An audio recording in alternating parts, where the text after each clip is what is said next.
I wash my hands here, right? Yeah. You want to? No, I think I'm gonna be okay with this.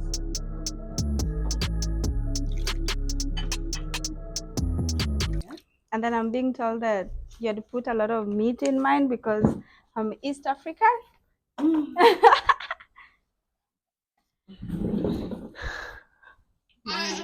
Yes, baby. This is Banku. No. Not the panku, you know. Okay. Yes. All right. So this one we used corn flour. Okay. Yeah. So first you have to put water on fire, let it to boil. Then you mix a bit of the corn flour, pour it on it. So you take some of the hot water off, and you mix it, leave it on fire for maybe some 3-4 minutes. After that, then you mix. You now pour the corn flour. Yes. Okay. Inside, stir it. Then you do it. So it's more softer than the normal one. Yeah, because I It's could more tell. healthier than Okay, I could carry some. Do you think I can buy some somewhere? the flour. Yeah. I can get something. Yeah. All right. Before you leave. Okay. Yeah. So I can give you some. All right. We have cassava flour. Uh-huh. If you want the normal one, you can get just with the cassava flour. Yeah. You get the normal. Okay. Yeah. So I can give you some. Nice. Thank you. That would be nice. I want to. Okay. So I don't know if you know of curry. Unless you tell me what it's made for, because I've eaten a lot of things, only that I don't know the name. That is we use cassava, so it's more or less like grated cassava. And it is more light as well. Yes, but you don't use it for this. You can soak it in water, add granule to it, add sugar, add milk. Then you eat. No, I've not eaten that. It's so but I've eaten okra, guess, of course, jollof rice and the beans and the rice together. I've also eaten that. That is also very nice. So yeah, before you leave, I'll let you try it. If you like it, I can pack the quantity that can go in your bag. Really? It's not heavy. It's not. Okay, that would be nice. Oh my god, you would be so kind with that. Okay, so we're gonna eat. Yeah, so wait, so this is meat, like beef meat, and no, this is chicken. We use chicken because we don't want to use anything weird that you don't know. So this is chicken. This is okra. Yes, so it's a soup. I'm excited. Yeah. This was nice. Thanks for the meal. It was really nice.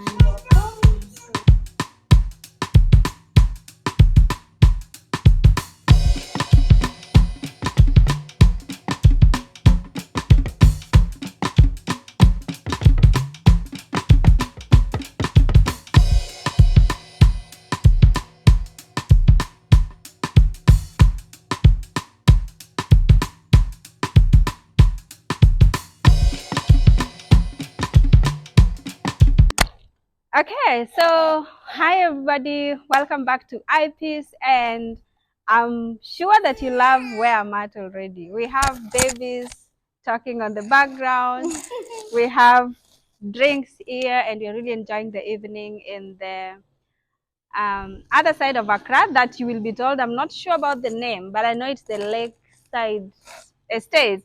I got it right.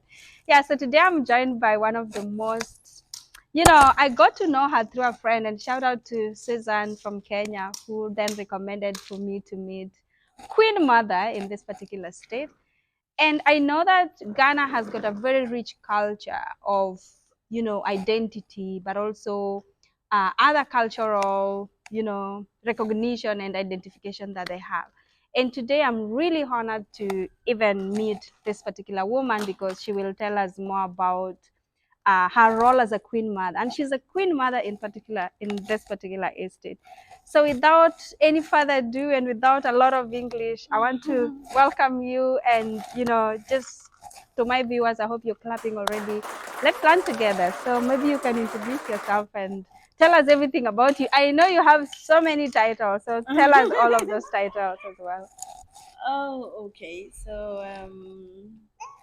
my name is Mama KLEBETESI III. That's my two name.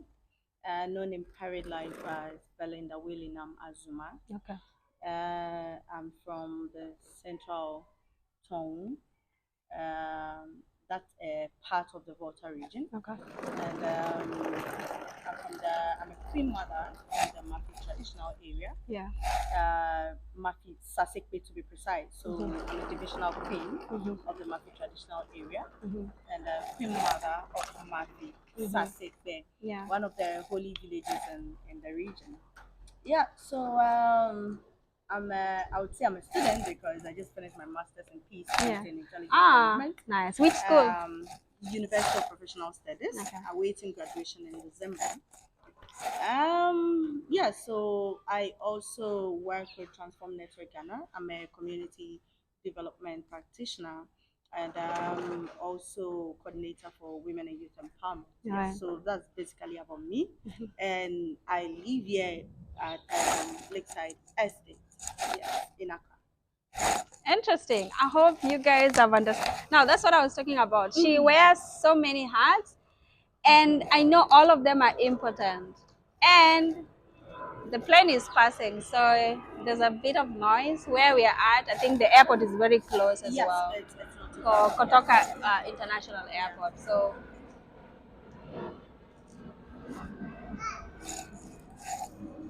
I wish you should show that. Yeah, that's DHL. Oh, that's DHL Yeah, cargo, that's right? Yeah. Oh, that's cargo. All right, so let's get back. So you are a queen mother. Yes. What does that mean? I'm asking this because a lot of countries, especially in the Eastern Africa, I don't want to say that we do not really have this rich culture, but a lot of these cultural naming and identities are eroding with time. But in Ghana and in West Africa as a whole, I think that is still there. And I really appreciate that. And I want my viewers also to get to understand you as a queen mother. What does that mean? And where does this come from? So, Okay, so a lot of people who watch the African movies or the Nigerian movies, yeah. Believe when they say someone is a queen mother, meaning the person is a wife, a chief, or a king. But in my part of the world, or this part of the world, a queen mother is not a wife of a chief or a king. So, because I am from a royal family, Okay. uh, my great grandmother, who was a queen mother, so it's something that was passed down to, it's supposed to be passed down to generations. So a queen mother is different, or the family in which a queen mother comes from is different from a family in which a king comes from. So a chief is more or less like a father for everyone in the community or a particular community. Then a queen mother becomes a mother to especially the women and the girls in a particular community or state. So being a queen mother doesn't come that you need to get married to a chief or a king. No. In this part of the world, we have kingmakers for a queen mother and kingmakers for a chief. So a queen mother is from a different royal family, and a chief is from a different royal, or a king is from a different royal family. So they don't get to get married. No, you don't have to get married to somebody to become a queen mother or a chief. So a queen mother basically is responsible for development in the community and the well-being of the people.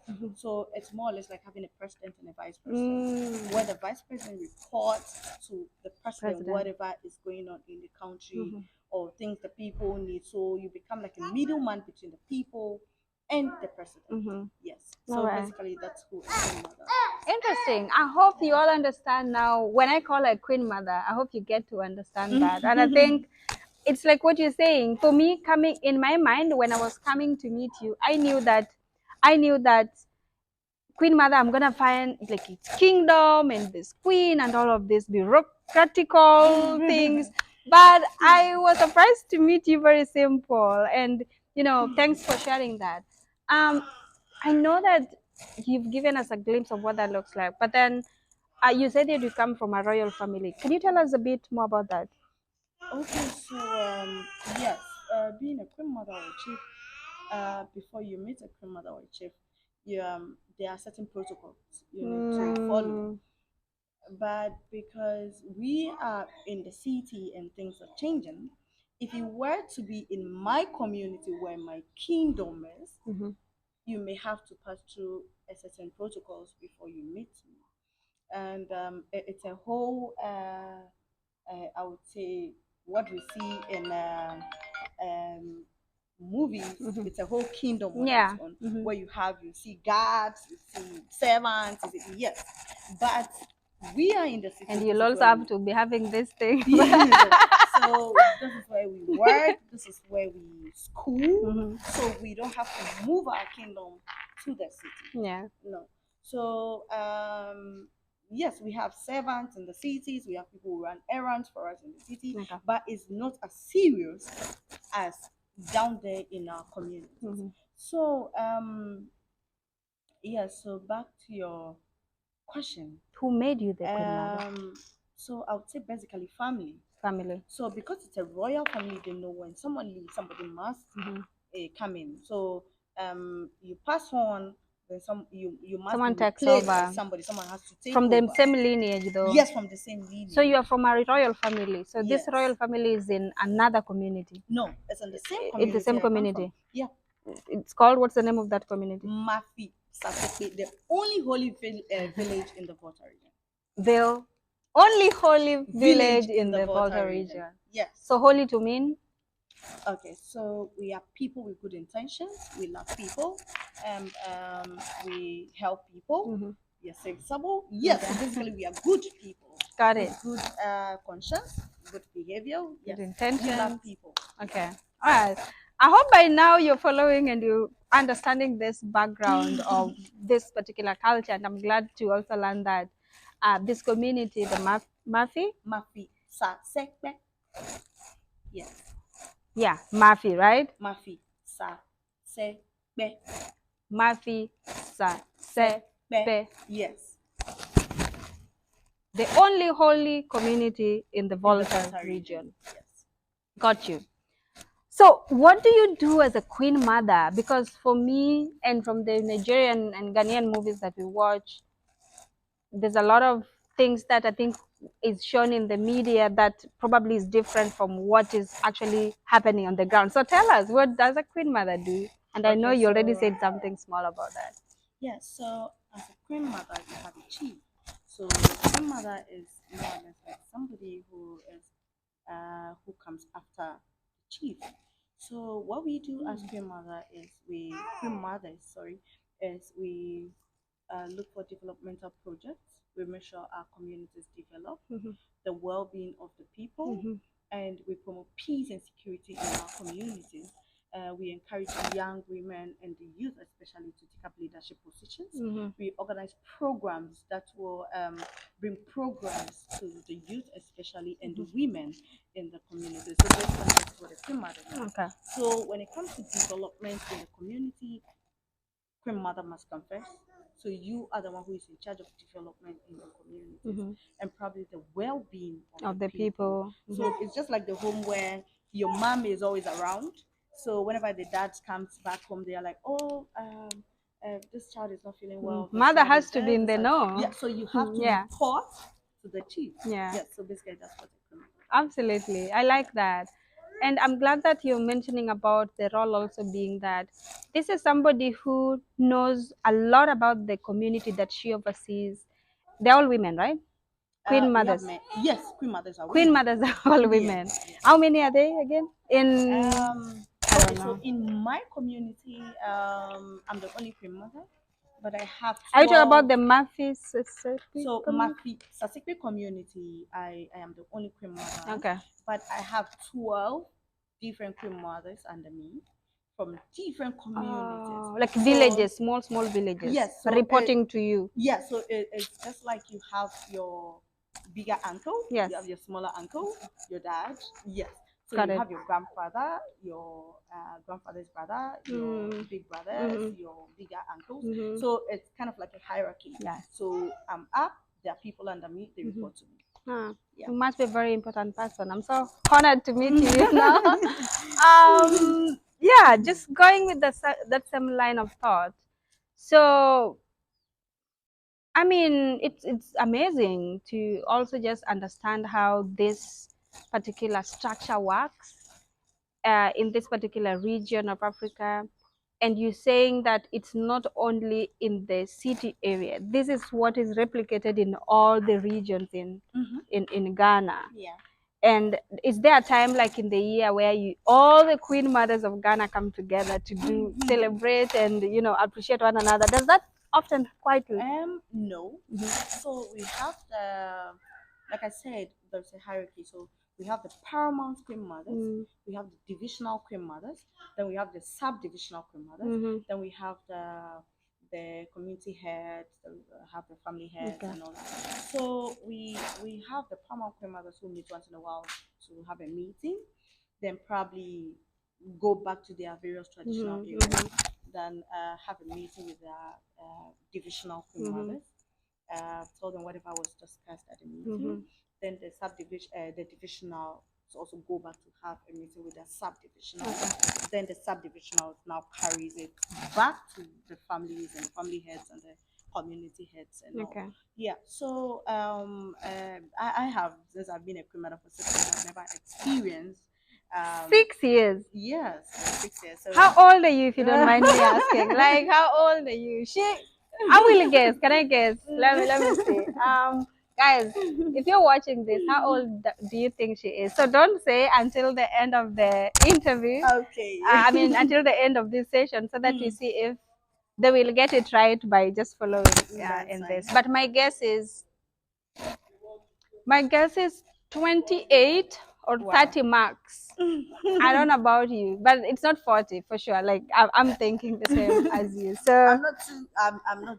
40, don't spoil it. But I am not too young. Yeah. Great. So I like this structure. Honestly, I wish. First of all, is it working? Do you think it's working well for the region? Do you think it's working well for Ghana? This structure, whereby I think part of the goal is to put women into leadership position. Could that be a possible reason? Yes. From my own short experience that I had, I feel yes, it's working. We may not just have it overnight. Yeah. But everything is a gradual process. It will take some time, and we have to keep pushing it. Yeah. So let's take elections for instance. Yeah. We believe women can make and still unmake.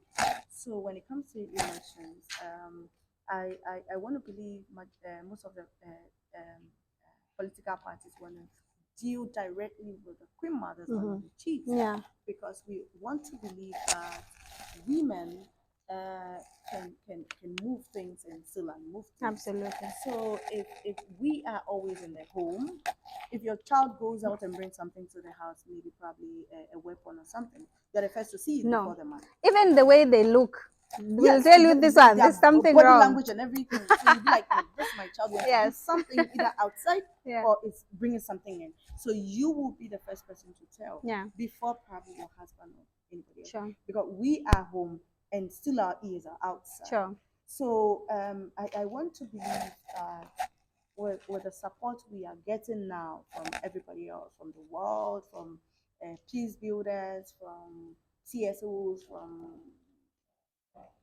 other organizations all over the world, I think we are getting there. You're getting there. We are not there yet, but we're getting. I think it's already, the fact that you're doing it is already something. And my other question, is it a paying role?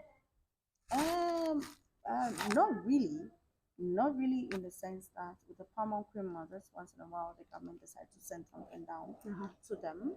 But with the divisional queen mothers, nothing comes in. So you just have to impose on whatever you make at the end of the month. That is if you have a paying job. Or probably a business or something. Yeah. Do you think that, especially for you, now that of course it's not a paying job, but then it's a role that is bestowed upon you, and you you're taking care of a number of people, and you know your community. I'm sure it's more than 20,000 people, more than that. Yes. Yeah. Yes. So with that, do you think that your role as a woman in terms of just overseeing community work and peace and security, do you think that it's there's a lot of impact that you're trickling down to the communities and the younger people, especially being that you're the queen mother of this particular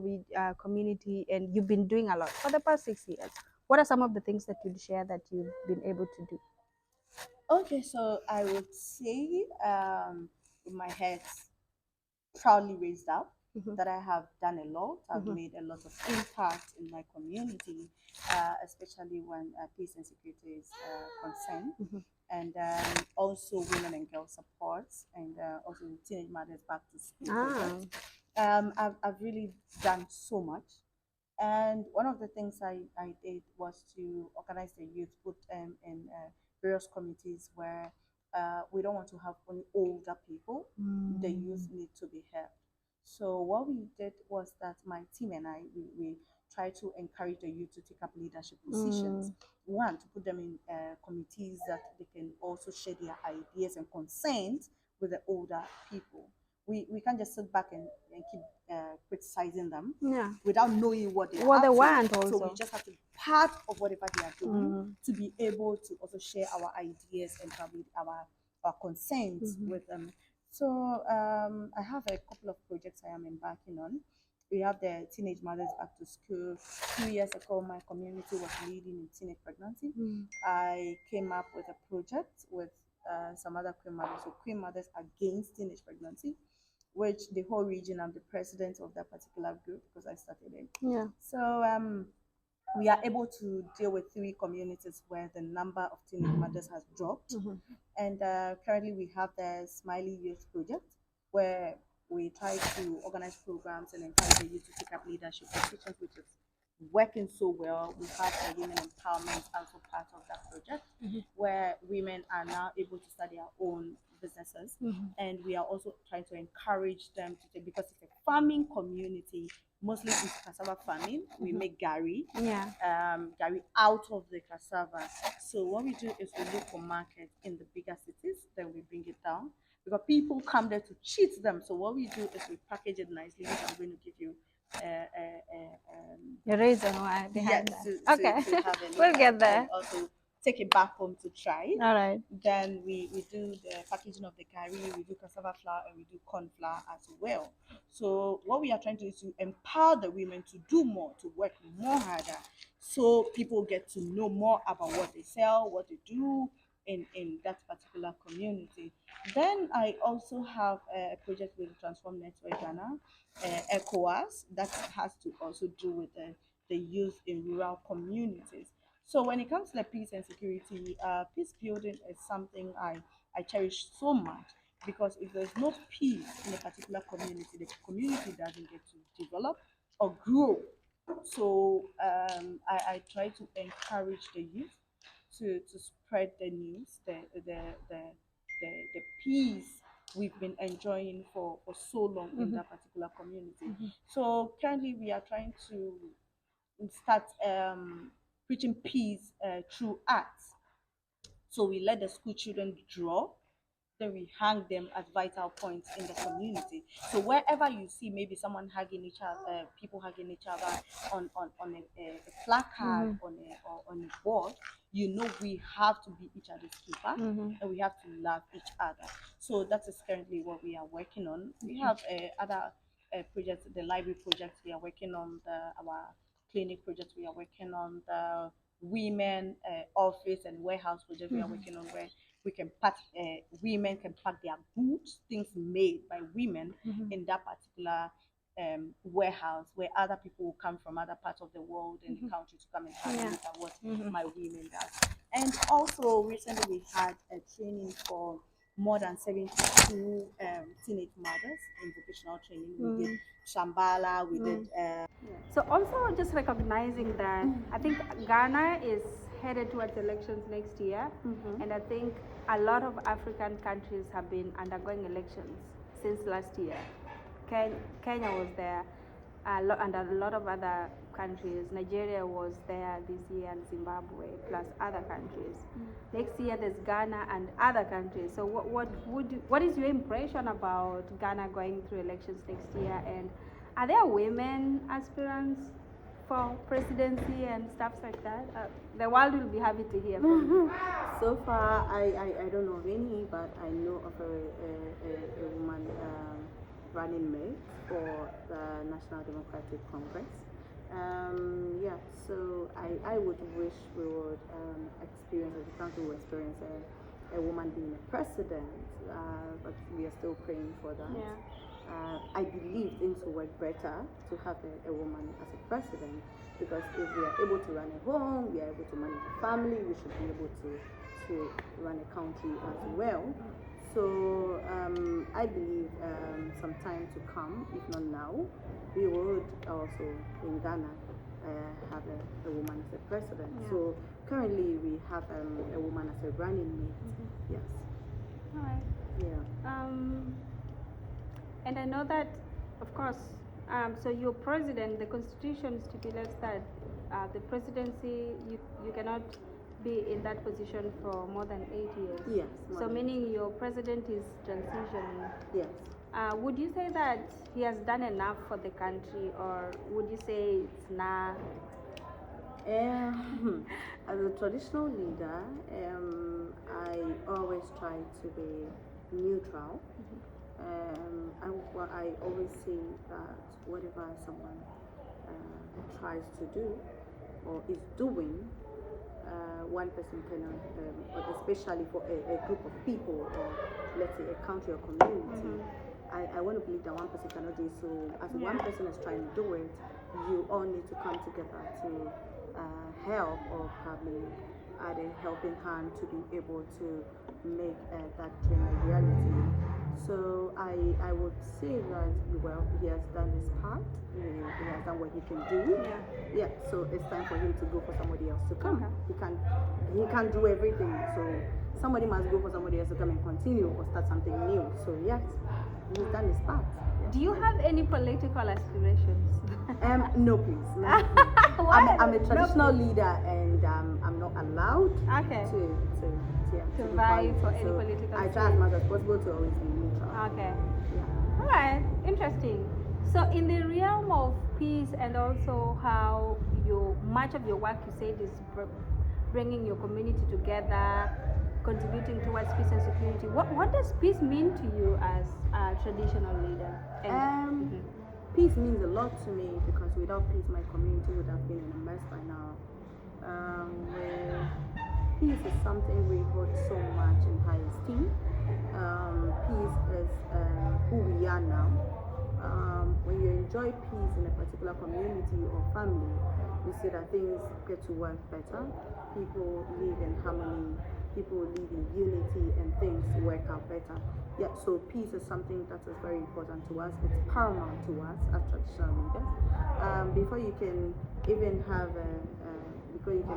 your community develop or something, you must have peace in it. Where there is no peace, there's no development. To me, that's how I see it. Yeah. So we always try to hold peace in high esteem, and peace is very, very important to us as traditional leaders. Yes. All right. Maybe as we wind up, I hope everyone you're enjoying this conversation, and I'm with the Queen Mother here, and I'm gonna be a queen most probably if I live here. Yes, So of course. better not come close to me now. Yeah, so I'm glad and I'm so proud to have met you, and also to share your story with everyone else, and also tell the world what this looks like, and how you as a person, the work that you've been able to do, and the results and the impact that you've been. All right, so tell us a bit about maybe a project or a campaign, or what you're working on right now that you think that is challenging, and you probably need the community support in your corner. Anything that you're working on right now as a Queen Mother to bring about change and transformation that you wish the community could know about. So you can tell us about that. Okay, so for the past 6 years, I've embarked on a few projects. We have the Smiley Youth Project. We have the Women and Girls thing that we do, empowerment. We have the youth empowerment projects that we embark on, trying to encourage the youth to take up leadership positions, to be part of the important committees in the community, because if we are trying to close the intergenerational gap, we should be able to involve the youth in whatever we do. Yeah, so it's one project I have been working on for some time now. The Teenage Mothers Back to School project, where we don't leave them behind, but we carry them along as we move. Try to encourage them to go back to school after childbirth. That's not the end of their life, so we try to encourage them to go back to school. Then the Women Empowerment project, we do. Women are able to start up their own projects. We look for funds for them to start their own businesses and all that, to be able to run their own business and all that. So yeah, we've been doing quite a lot. Recently we had the flood thing in our area, where most of our communities have been taken away by the water, properties destroyed, livelihoods taken away, farms destroyed and all that. So we are pleading with family and friends, people from other African countries, our friends in the neighboring African countries, the diaspora, to come to our aid. Our people have lost their homes in the central town in the water region. That was when the dam was opened. So I think the water has exceeded its level and needed to be opened, or else the whole country will go off, like blackouts, because that's where we get our electricity from. So it has to be opened, and I think I hate to say this, but I think somebody didn't do the job. Yeah, so something went wrong, and it was opened, and it took all our communities away, our properties destroyed, livelihoods taken away, and farms destroyed and all that. So we are pleading with friends all over Africa and the diaspora to come to our aid, to donate, no matter how small. We are pleading with you. Central Zone is pleading with you. We have our communities. People are hungry. We have the medical side, where we are planning to organize a medical outreach for them. Whilst we give them food, we need to check their well-being, their health, to be sure, because water is something that, as it moves, it carries a lot along with it. So we are trying to make sure people don't get cholera, people don't get typhoid, people don't get waterborne diseases. Yeah, so we are planning to organize a medical outreach for them. So we need a lot of support. We need food for our people to eat. There are even people with serious hypertensive issues. The water has carried their medications out, so we need to replace their medications. We need to get them checked, their BPs get checked on time. School children are at home. We need to organize them for somebody to volunteer and come and see them. So we need a lot of volunteers. We need support, especially health, food, mattresses, clothing, water for our people. So yes, that's one thing I've been working on for the past 1 week. I'm doing this with Transform Network Ghana. It's a youth-based organization in Ghana with an affiliate in Niger. We have the Renel Foundation, who supports women and girls programs. Then we have the Volta Intellect Queen Mothers, who are also on board. So we are all coming together to see what we can do to support our people, to help our people, to give them a place of comfort. So that, so we all have a role to play in this. Everyone, you are family right now, and Queen Mother, you already have heard from her all that she's doing, and part of it is to support the affected families from the dam, eruption, or that issue. So what we're trying to do is to please support her if you can, and it doesn't matter what you can support with, so long as it's something that is required at this point, right? Is it like you from Ghana, you want to volunteer to support the affected families in where they've relocated? Is it like you're a medical practitioner, you want to volunteer, your expertise in that sense? Is it like, do you have money and you want to support? So I'm gonna leave your the contacts of Queen Mother on the comment section and also in the description box, so that you can contribute whatever you want.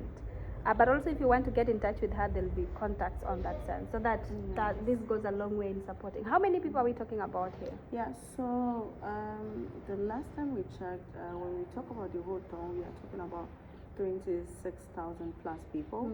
Then in my community alone, and the other neighboring communities in my traditional area, I want to believe they're around 10,000 plus. Yeah, so yeah. Okay, that's a lot of people. So they cannot, support everyone. So we have to come in to support the affected communities in any way, in a small way or bigger way that you can. So I think part of what maybe our viewers would want to know is now that your role is basically to support the community that you oversee as the Queen Mother.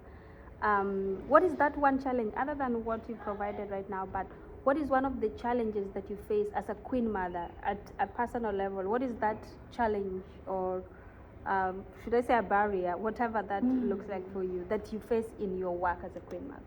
Okay, so being a leader is not easy. Do you like it though? Well, so far so good. Yes, I'm enjoying it. Are you proud of it? Of course, for a whole family and a community to trust their lives into my hands. Yes, it's a big responsibility. So yes, there's time for everything. That's what I believe in. So there's time where the people and I will sit and we laugh. There's times where everyone is hot. Then we get to tell each other what to do and who is not doing something well and all that. Yeah, so it hasn't been easy. You are a leader, so there will definitely be challenges. You are leading different kind of people. Yeah.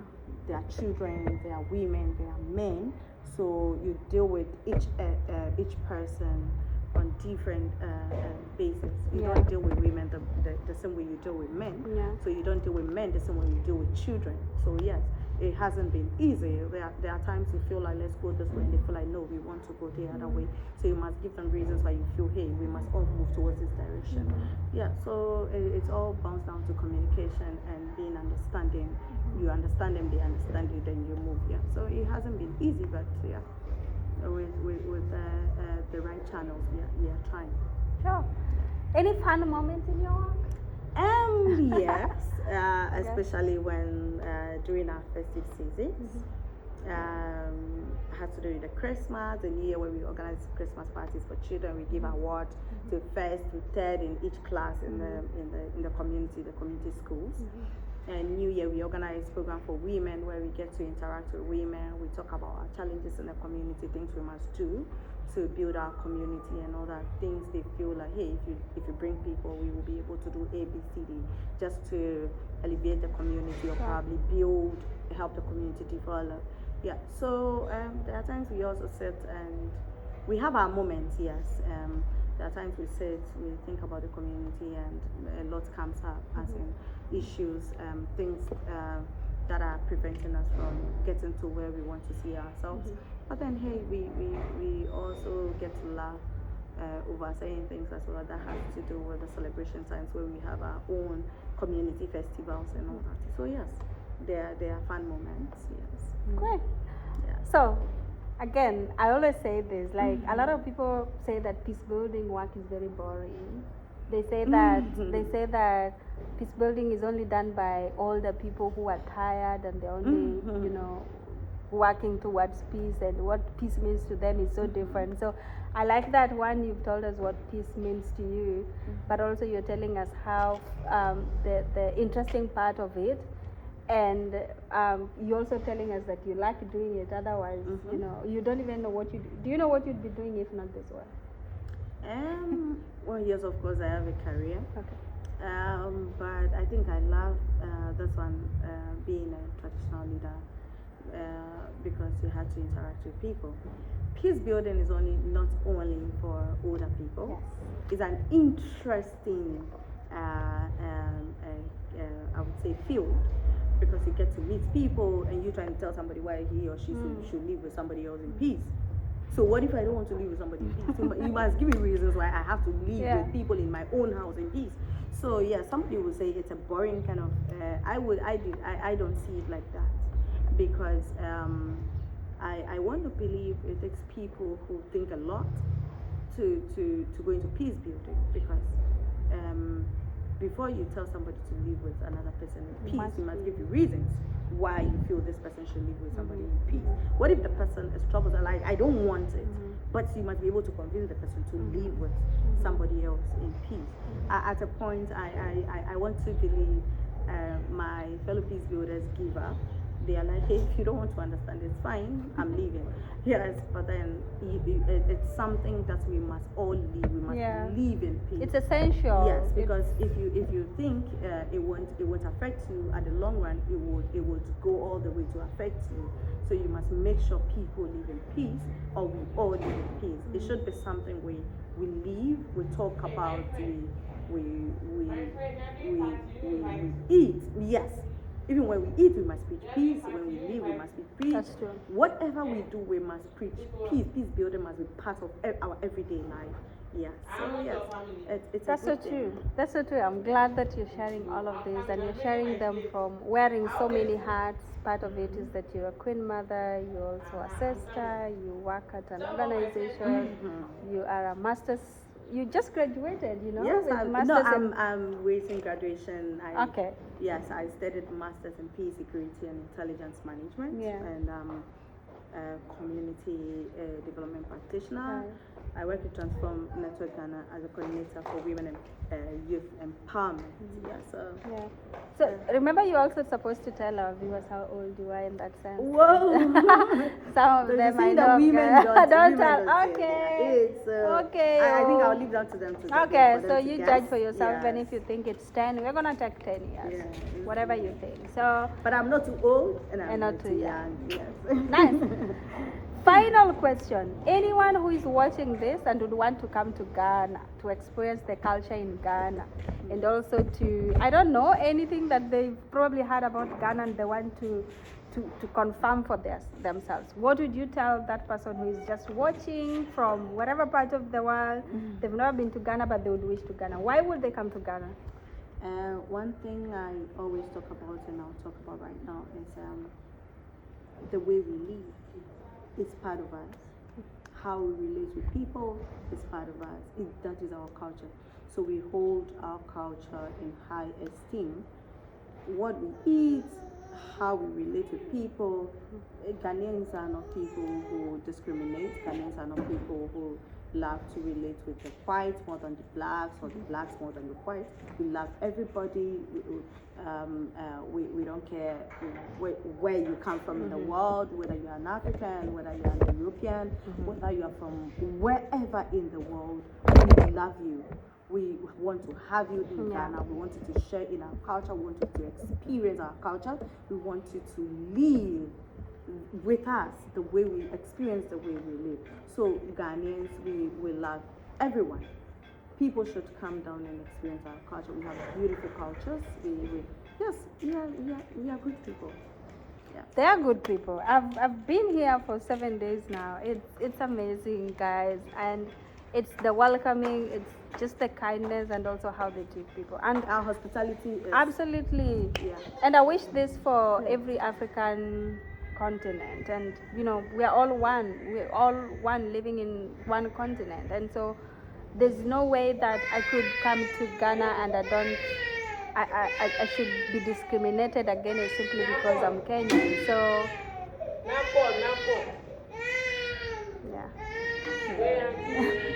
so people should try and come down and experience beautiful cultures in Ghana. So again, if you want to experience the Ghana culture, please don't talk about it. Don't just talk about it, but please come to Ghana and experience it. So thank you so much for welcoming me in your home, for treating me, giving me nice food and drinks, and some shopping as well. You guys will be able to see that. I also would like to say thank you to you for choosing Ghana. I want to believe you have other options, but you decided to come to Ghana. And I pray this wouldn't be your first time, your first and then last time. You are going to come back again. I'm gonna come back again and have again. more experiences, Yeah. especially with our culture. Yeah. And I would also like to say thank you to the people of Mafi, Sasekpe in the Central Tone District of the Volta region, the only holy village in the Volta region and in Ghana. Yes, and the Mafi Sasekpe people all over the world. I want to say thank you for supporting my chief, the Wiwapu, the fourth and I, and for always promoting peace and also development in our community. We say thank you, God bless you, and to our friends all over the world, diaspora people all over, we say thank you for supporting us and also loving Ghana. We love you wherever you are. Thank you. Thank you so much, and God bless you for those wonderful words and comments as well. And to our followers, thanks for following us through this long video. It's my last story in Ghana, and I'm really happy to have done it with, closed it with Queen Mother. And I hope you are all are blessed, feel inspired to even do much of the work that you're already doing. And I hope this video reaches Wademaya. I'm in his country, and I texted him, and he unfortunately said he's out of the country. And I think part of the story, part of what we're trying to promote, I'm trying to do with the YouTube channel, is to promote African culture in terms of what a peace looks like for Africa and the African countries, and not allowing CNN and BBC to come and tell us how that looks like, because a lot of times they would never paint the positive side. Yeah. They would always narrate the negative side. So how about we take the initiative to do it by ourselves? So thank you. If you see this video, please comment with Wademaya or share with him, and I hope he also gets to appreciate that. So thank you all for watching, and I want to say I know Medasi and Akpe. Yes. Akpe. So if you speak which tribe? Eve. Which tribe? So Eve, that is the name of the tribe. Oh, it's the tribe. Yes, okay. So the people of Akpe, of Ebe, people of the Volta region. Of the Volta region. Yes. Akpe. Akpenemi. Yes. And Medasi. Medasi is the Khan. Yes. Yeah. All right. So Akpe, Yeah. Medasi, Yeah. and be blessed wherever you're from. Ensure you subscribe to this YouTube channel and like and share. So see you next time. Okay. Bye-bye. Bye. Oh my. So this is Sasikpe corn flour. You can use it for banku. The banku we prepared for you. The This is what we banku. use. Okay. All right. All right. Then this is cassava flour. It's mostly good for diabetic patients because the starch has been taken out of it. Okay. All right. Yeah. Then this is the original Sasikpe gari. We made the best gari in the world. So this is coming from my community. It's made by my women. So as part of and our the package women, like that. yes. So as part of my women empowerment project, this is what we are able to come up with. All right. Yes. Is this all for me? Yes, this is all for you. Oh, wow, that's so To nice. say thank you. Which is the one that you said is like the one that is good for the like? Is it cancer patients? No, diabetic patients. Diabetic, yeah. Like that. Because This they would be don't so need nice with too my much dad. starch. So Yes, this is gonna be for my flour. dad. Yeah, this corn Thank flour. you so Taking all much, the starch Queen out of it, so Mother. you can use it to bake. You can use it in place of wheat flour. Yeah. It's very good. Okay. And healthy. Nice. Yes. Thank you So so all much. this is for you. Thank you. Yes, from the Whoa. people of Mafi, Sasikpe, we say thank you. I say thank you. No, Coming what to am I Ghana. supposed to? Thank you is what? Akbe. Okay. I say Akpe. Yeah. Thank you so much. And